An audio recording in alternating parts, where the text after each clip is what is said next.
Hello, hello. Happy Friday to everybody that is tuned in today. I hope you've all had a wonderful week.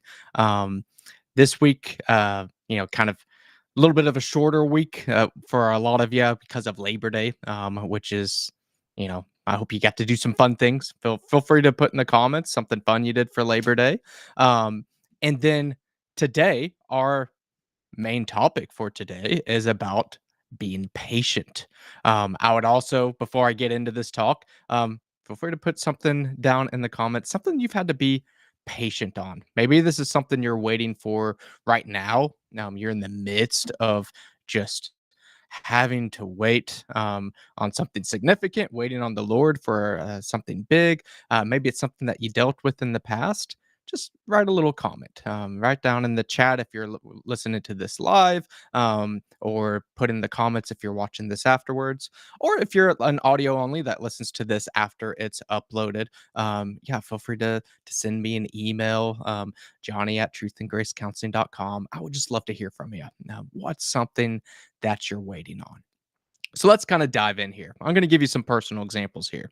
One more serious thing that I've had to wait on in my life, and another one that's important, not quite the same seriousness, but I am waiting on right now.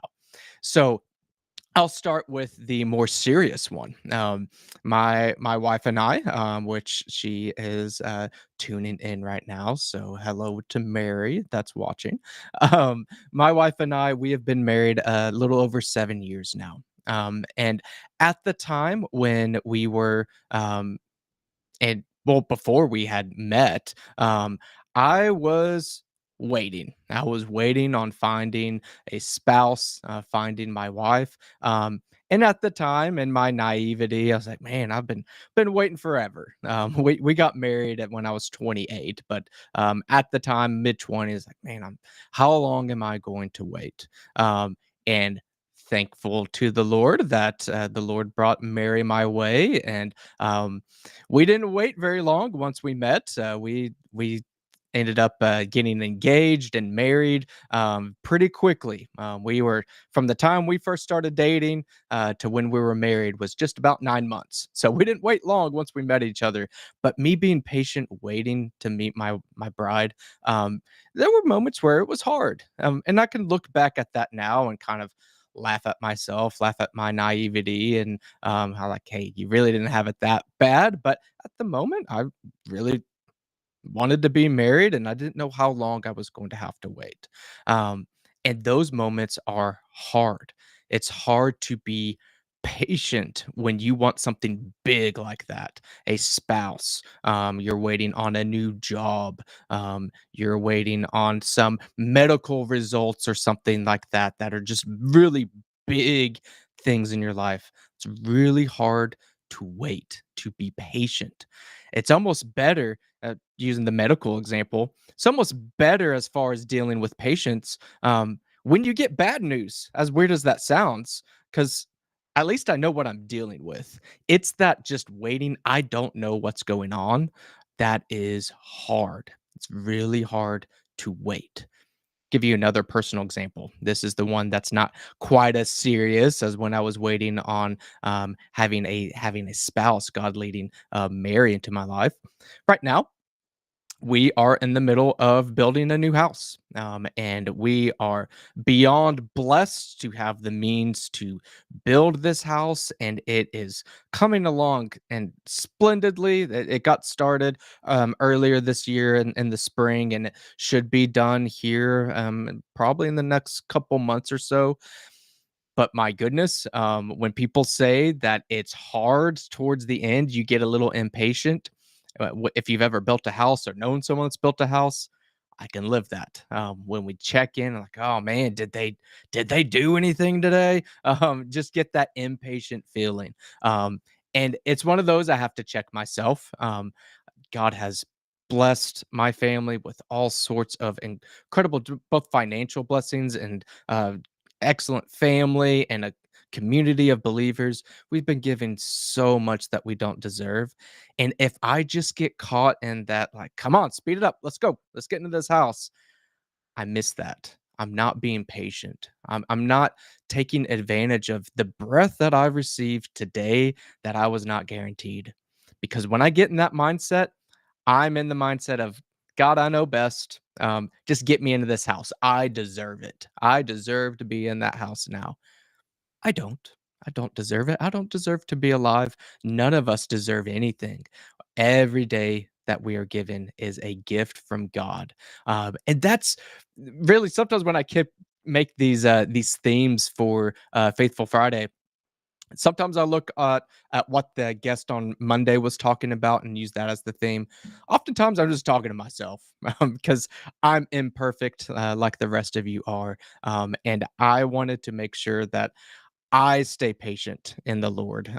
So know that this scripture reference I'm about to come in, it applies definitely square to me. I'm talking to myself. And like I said, write down in the comments if you have anything that you are patiently waiting on right now as well, because I guarantee you probably got something.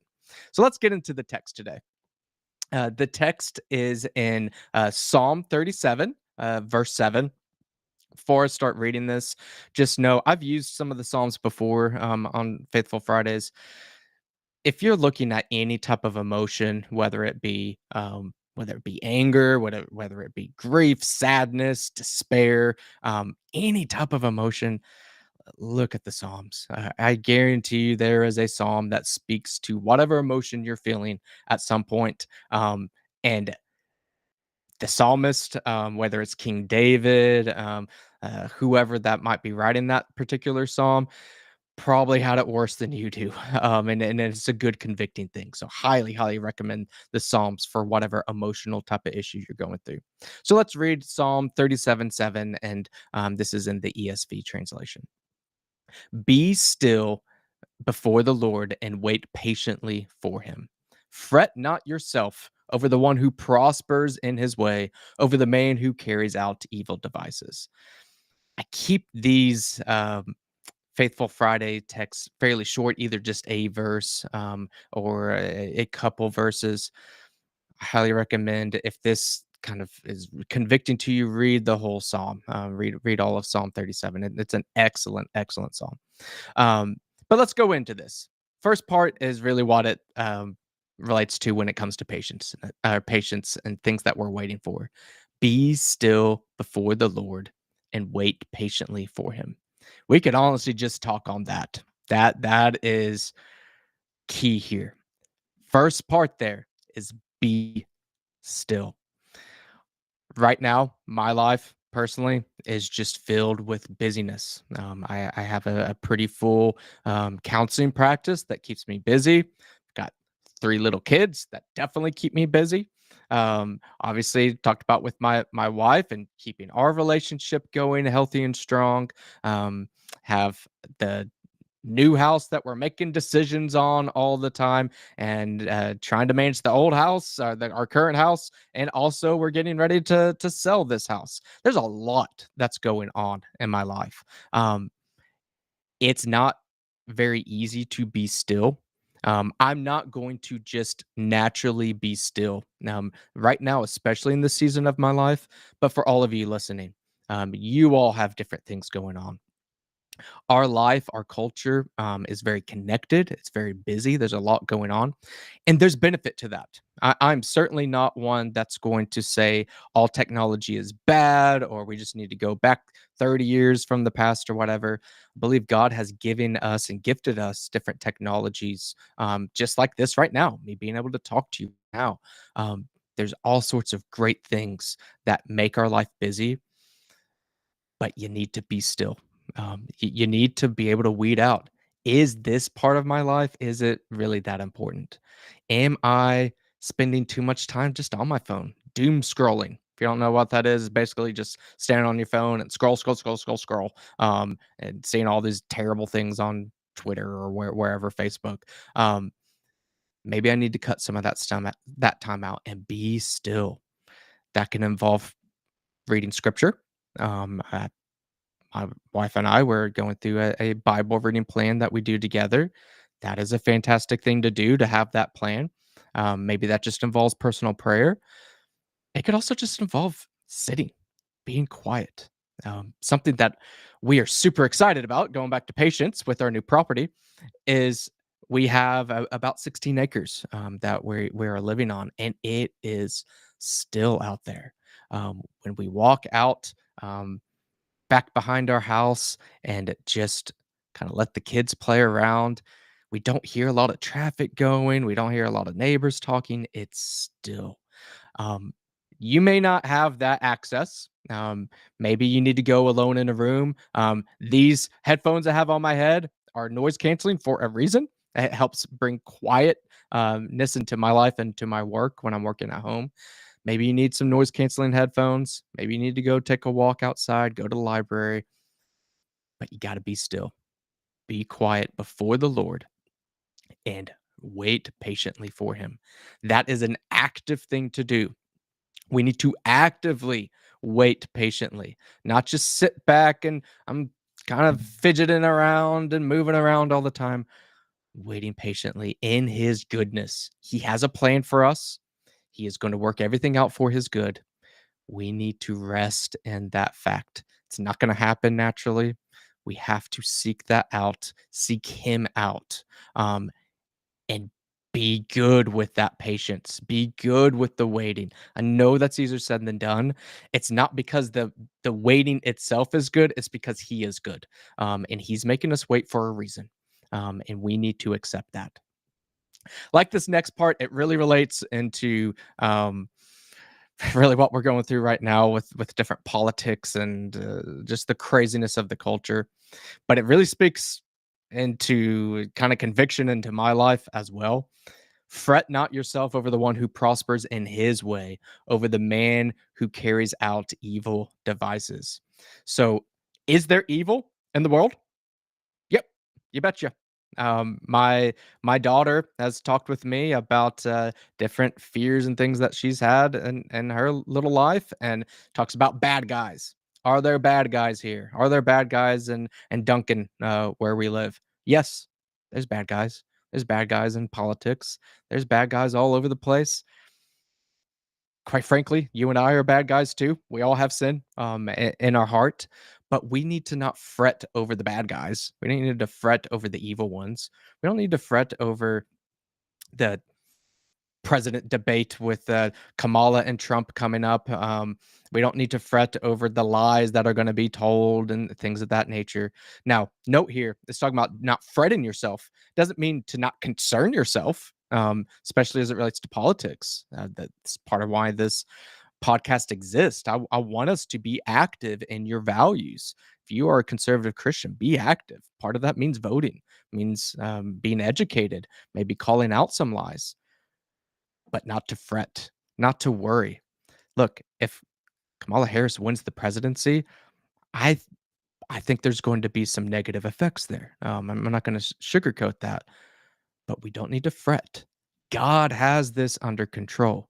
There's a difference between being active and being worrisome, fretting over the evil one that's prospering, the boss that doesn't really care about you, and is maybe looking bad at your work performance or whatever. The family member that's just constantly telling lies and is gaslighting all the time. You're going to be concerned. You may really struggle to wait patiently. When am I going to get justice here? When am I going to get what I need here? Don't fret over the evil one. Fret over, or not fret, but concern yourself on being in God's presence, waiting on Him, and actively knowing He's got this under control. As soon as we put it into our hands to figure it all out on our own, trust in our own wisdom and no one else's, we'll lose the plot. So I encourage you all, go out and read Psalm 37. It's a fantastic little psalm. I've read over it just a little bit before I came live today. Really worth your time, and actively seek out that calm, that quiet. Seek God's presence and be able to rest in that fact that even though this is hard for me to wait, even though I'm worried about what these other evil people are doing while I'm waiting, I trust you. I trust you above that you've got this under control. So write down in chat, write down in comments, what are you waiting on? What are you patiently waiting on? What were some fun Labor Day things that you did? Have some fun. Have some fun this weekend. Check out faithfullyengaged.com if you want to help support the show.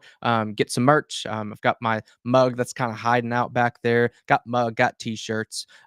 If you're interested in using me for some consulting services, if you have a specific issue, you want to talk some things over. Maybe you're struggling in life. I am a licensed counselor. I can do actual therapy, but I can also do just some consulting and use some of the things that I've learned over my life to help point you in the right direction.